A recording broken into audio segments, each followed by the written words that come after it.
नमस्कार. आपण आज बनवणार आहोत कोल्हापुरी मटण. हे मटण 500 ग्राम स्वच्छ धुवून घेतलं.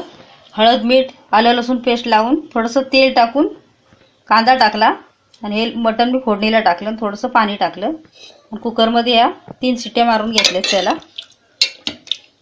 आपण आता कढई मी ठेवले तापत. गॅस फास्ट ठेवायचा आणि तेल टाकून घेऊया. पहिलं तेल थोडं जास्त टाकायचं.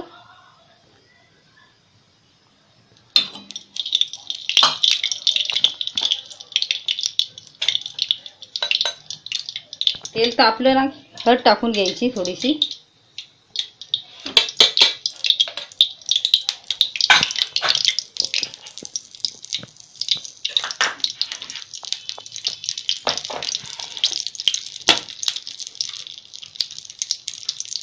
आलं लसूण पेस्ट टाकून घेऊया.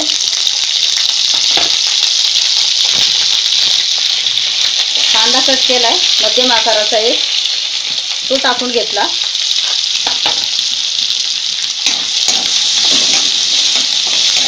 हे जरा परतून घ्यायचं 2 मिनिट. कांदा आपला भाजलाय चांगला. आता टोमॅटो कट केलेले आहे ते टाकून घेऊया. असं कट केलेलं टाकायचं नसेल तर मग ग्रेव्ही करून घ्यायची मिक्सरला. टाकायची थोडीशी कोथिंबीर टाकूया फोडणीमध्ये. थोडंसं मीठ टाकूया. मिठाचं प्रमाण कमीच ठेवायचं कारण आपण मटण शिजवून घेताना पण टाकलेलं आहे थोडं.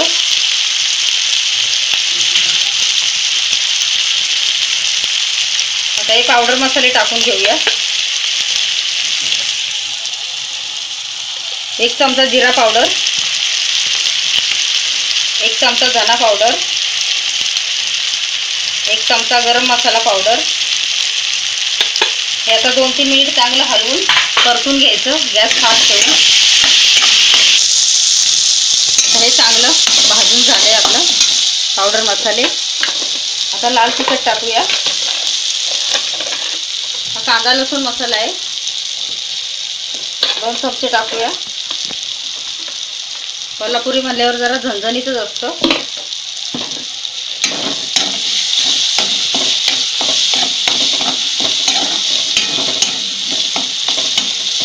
आता हे वाटण टाकून घेऊया आपण. हे वाटण मी तुम्हाला दाखवलंच होतं एकदा, तेच वाटण आहे, वेगळं काही नाही त्याच्यात. ह्याच्यात सुकं खोबरं, थोडंसं ओलं खोबरं भाजून घेतलेलं, कांदा, कोथिंबीर, आलं लसूण, धने, जिरे, सफेद तीळ आणि खडा मसाला असं हे वाटण केलेलं आहे.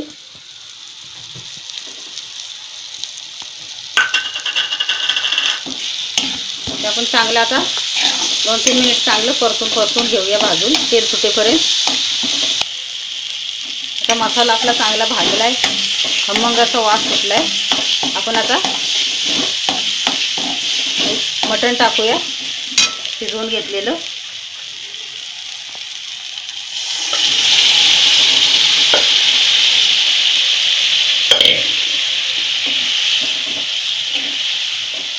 हे पाणी गरम करून ठेवलं होतं मी. आपल्याला कसा रस्सा पातळ घट्ट पाहिजे असं वाढवून घ्यायचा गरम पाणी टाकून.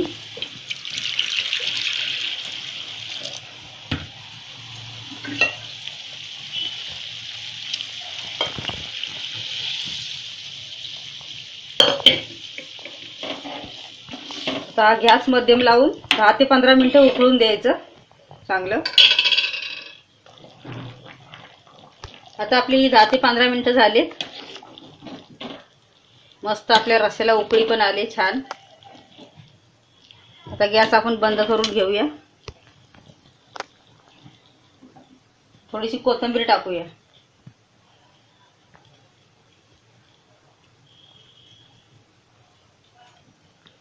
आता काढून घेऊया आपण खाण्यासाठी.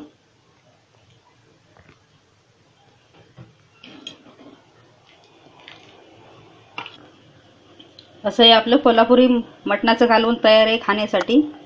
भात भाकरी चपाती बरोबर छान लागतं. करून पहा. माझा व्हिडिओ लाईक करा.